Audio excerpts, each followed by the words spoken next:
Hello everyone, my name is Mohammad Ikram and I am the founder and CEO of Clinic Card IKIS Micropharma Private Limited।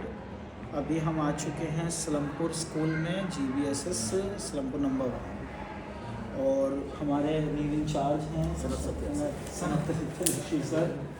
तो sir बताइए आज क्या होने वाला है।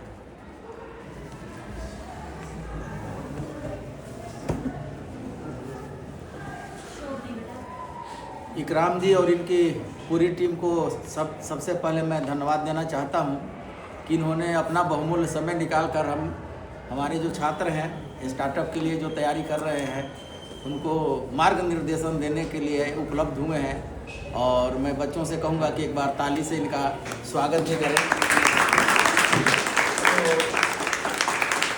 प्यारे बच्चों, न्यू डायलॉग के क्रम में आप लोग बहुत कुछ जो बातें थी उससे रूबरू हो चुके हैं। अभी तक तो थ्योरी के बारे में आप लोगों ने जाना है, पढ़ा है, समझा है। अब आपको इकराम जी प्रैक्टिकल करवाएंगे। और एक चीज़ और है अभी न्यू में, वो अगला जो इसका कदम है वो इंडस्ट्रियल विजिट। तो इंडस्ट्रियल विजिट भी जहाँ से स्टार्टअप चल रहे हैं वहाँ ये आपको ले जाएंगे और इसके बारे में बढ़िया से वहाँ दिखाएंगे और कॉलेजेस में जा कर के आप क्या कर सकते हैं उसके बारे में भी बताएंगे। तो मेरे कहने का मतलब है कि इस चीज़ को आप लोग जो न्यू का जो आपका जो स्टार्टअप का जो प्रोजेक्ट चल रहा है, आप लकी हैं कि आप 3 टीम में सिलेक्ट हुए हैं।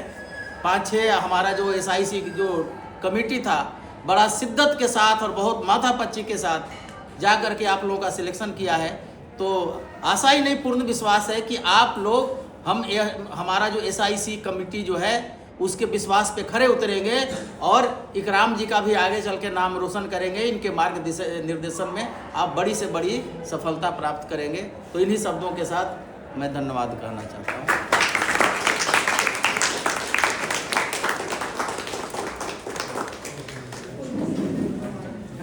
तो अब हमारे कुछ टीम मेंबर्स हैं, जैसे कि हमारी एक टीम है, इनके जो CEO हैं, क्या नाम है आपका, बताइए अपने बारे में।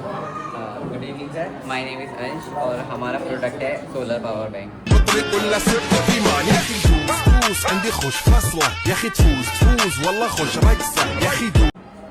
ठीक है, तो सोलर पावर बैंक सबसे पहले अंश बताइए, इसका भी कोई नाम रखा है? सर इसका नाम है GBSS सोलर बैंक। ठीक है, स्कूल पावर बैंक हम इसका नाम रख लेंगे। अब इसको बताइए आपने इस पावर बैंक को बनाया कैसे है? सर इसमें सबसे इम्पोर्टेंट चीज़ है लिथियम बैटरी, जिससे ये चलता है इसका मॉड्यूल। सबसे पहले लिथियम बैटरी को इसमें 5 लिथियम बैटरी लगी टोटल, उनके फोल्डर में ज्वाइन करते सबसे पहले। और जो इसके मॉड्यूल है, सबसे आगे मॉड्यूल है इसका पावर बैंक का, ये मॉड्यूल सर। हाँ सर, इसका प्लस और माइनस 2 जगह तार लगा है, एक आगे और एक पीछे, 2 जगह तार लगा सर। उसको कनेक्ट करा, सोल्ड करा बैटरी में, लिथियम बैटरी इसमें। फिर सर इसके जो सबसे पहले ये सोलर पैनल को कनेक्ट करा बैटरियों के साथ सर। फिर वो बैटरियों के साथ कनेक्ट नहीं हो सकता था, तो हमने सीधे इसको मॉड्यूल में कनेक्ट कर दिया, जिससे जैसे कि सोलर लाइट इस पर पड़े, सीधा पावर मॉड्यूल चार्ज हो, ना कि बैटरी सर। देन इसमें फिर लाइटनिंग करी, बैटरी वो भी बैटरी से चलता है। Yes sir. देखिए, इनकी पावर बैंक में लाइट जलती है, वो भी सीधा बैटरी के साथ। अब ये बताइए CEO साहब कि इसको हम छोटा करेंगे तो ये छोटा कैसे होगा? सर अगर हमको ना भी बल्क में कोई बैटरी नहीं मिली, इसकी बहुत सारी बैटरी रहती है जो फ़ोन के पीछे लग सकती हैं, तो वो बहुत पतली भी होती हैं। तो इस वजह से अगर वो वाली बैटरी लग जाए तो फिर पतला हो सकता है इसका मॉडल। ठीक है, तो सबसे पहली चीज़ ये है कि हमें इसमें एक छोटा लिथियम बैटरी लगाना पड़ेगा। उसके बाद में हमें एक छोटा सोलर पैनल लगाना पड़ेगा साइज़ को और छोटा करने के लिए। प्लस में इसके डिज़ाइन के ऊपर काम करना पड़ेगा। तो आपने इसके डिज़ाइन के बारे में क्या सोचा है, कैसा दिखाई देगा? जैसे अभी जो पावर बैंक दिखाई देते हैं वो एक सोप बार की तरह लगभग ऐसे छोटे से लगते हैं बिल्कुल। और अब तो अटैचेबल पावर बैंक्स आ रहे हैं, आईफोन के साथ पीछे अटैच हो जाता है वो एक एक्स्ट्रा बैटरी के साथ। तो आपने क्या कुछ सोचा है? सर ये तो ऐसे ही बन सकता है, क्योंकि इसमें ना वायरलेस और केबल वाले एक में हमने ज्वाइन कर रखे हैं। वो जो सारे फ़ोन के पीछे लगता है उसमें मैग्नेट होता है, देन वो सब वायरलेस चार्ज करते हैं। ये हम इसके ऊपर धीरे धीरे काम करेंगे कि हमें किस तरीके से इसको छोटा करना है अच्छा, इसकी कॉस्टिंग क्या आ रही है अभी? सर अभी कॉस्टिंग आ रही है 2030 रुपये। जब हम इसको छोटा करेंगे तो obviously power bank, solar panel की थोड़ी कॉस्टिंग जाएगी, एक्सटर्नल चीज़ों की कॉस्टिंग जाएगी, वो सब घट जाएगा। सर बल्क में भी सामान नहीं मिलेगा ना, इस वजह से और कॉस्टिंग ज़्यादा हो रही है। इसको ये कहना सही है कि ये made in India power bank है? Yes sir. It's completely made in India power bank और made in Delhi government school boards. तो इसका एक नाम रखते हैं, नाम रखने के बाद में इसको आगे हम प्रोटोटाइप को चलाएंगे। और अभी आपको जब इन्वेस्टमेंट मिलेगा तो उसके बाद आपका क्या प्लान है करने का उससे? सर इसमें बहुत सारे इम्प्रूवमेंट करने हैं। जैसे सर जैसे कि इसकी बॉडी चेंज, Good. ठीक है सर, बॉडी चेंज, और जो इसका है वायरलेस है वो भी सर ख़राब हो रहा है। वो ठीक होगा Yes, वापस? sir, वो ठीक होगा। जो हम अगला MVP बनाएंगे उसमें हमें उस वायरलेस को ठीक कर लेंगे। Yes sir. कितने पावर बैंक बना सकते हैं हम एक महीने में, आप और आपकी टीम मिलकर? एक महीने में सर 5 से 6। 5 से 6। क्योंकि इसकी बॉडी बनाने में खुद से और बनाना आपको जो इन्वेस्टमेंट मिलने वाली है स्कूल से, उस इन्वेस्टमेंट से आप कितने पावर बैंक बनाने का प्लान कर रहे हैं? सर कम से कम 6-7 तो बन ही जाए। Good, excellent. तो वो सभी पावर बैंक बनाएंगे, हम साथ में सेल करेंगे। अभी हम AI टूल का इस्तेमाल करेंगे और AI टूल से इसका प्रोडक्ट डिज़ाइनिंग, इसकी पैकेजिंग, इसकी मार्केटिंग ये डिज़ाइन करेंगे। और अभी इसी वर्कशॉप में हम इसको चेक करेंगे और क्या कर सकते हैं। और अभी आप लोगों के लिए एक PPT है, उसमें जानेंगे कि वो क्या होने वाला है। Thank you so much.